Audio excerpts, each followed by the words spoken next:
Well, I think that I was introduced to philosophy in my synagogue, and I had a rabbi who was reading Spinoza and Martin Buber, who also had strong interests in literary criticism, and so one would find Erich Auerbach in the middle of his sermon. Really? So what a rabbi! Yeah, he was a stunning intellectual and also a professor of religion.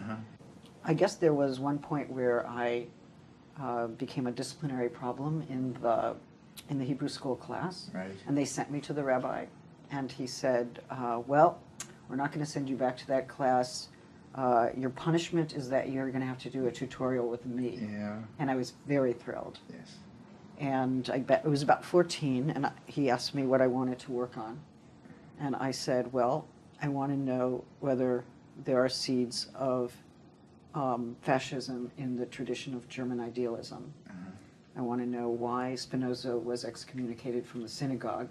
I was feeling so identified. Yes. And I wanted to know about existential theology.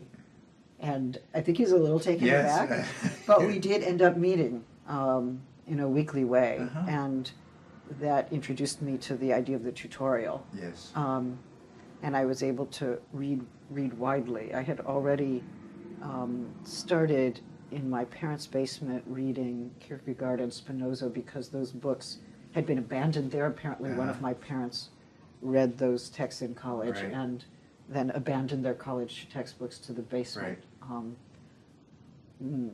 As an unhappy adolescent, I, of course, locked myself in the basement and found the books. There they were. And when you got to college yourself, did you go to the philosophy department or the religion department right away, or was that... Well, when I was in high school, I took 2 college courses in philosophy, both Intro to Philosophy and Introduction to Ethics, because I thought that I wanted to study philosophy. Yeah. I think for me, gender trouble was... well, it emerged from my activism. Some people said, well, you're such a feminist, why don't you do feminist scholarship? I thought, oh no, I don't want to do feminist scholarship. I just want to read my continental philosophy over here and then have my feminist activism over there.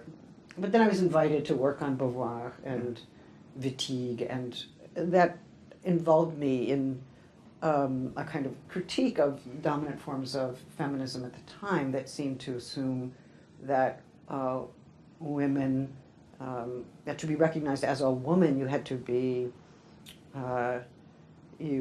within a certain kind of heterosexual frame, or you had to have a particular relationship to the maternal, and I fought against that. Yep. And I wanted to open up the category, and I wanted to say that the category either misrecognizes certain people or fails to recognize them altogether. Right. So maybe opening up the terms of recognition was one aim of Gender Trouble. I no longer think that I am as compartmentalized as I perhaps was in those days. And I think there were strong connections between the work I was doing in gender and sexuality and some of the work that I was involved in lesbian and gay human rights. And even recently I wrote an amicus brief for a woman who had lost parental rights over her children because she was a lesbian, and when the state recognized that, and they found her unfit as a parent. This was a very important case in Chile that went to the Inter-American Court, and we won. We won, and we set a new precedent for actually every Latin American country, so that particular disenfranchisement can't happen again. But you know, when I was asked to write the amicus brief, I got to go through their arguments, and I got to talk about gender, sexuality, kinship. I got to cite empirical studies, but I also got to make conceptual distinctions that I don't think I could have done without a certain kind of scholarly formation. So I see places where they do come together for me. I mean, there was a conceptual problem that had to be solved. I mean, just to stay at that level for a moment.